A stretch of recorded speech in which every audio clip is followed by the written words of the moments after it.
Welcome. Today I am in E63S AMG, and today I'll show you how you can change your touchpad sensitivity. So of course I'm talking about this touchpad.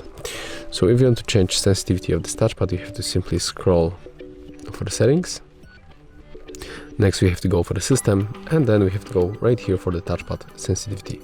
As you can see, currently it's set up on the medium, but you can change for the slow or fast, and I honestly recommend you to set this option. And right now when you navigate through this touchpad, everything will go definitely faster, as you can see. So if you find this video helpful, remember to leave a like, comment and subscribe.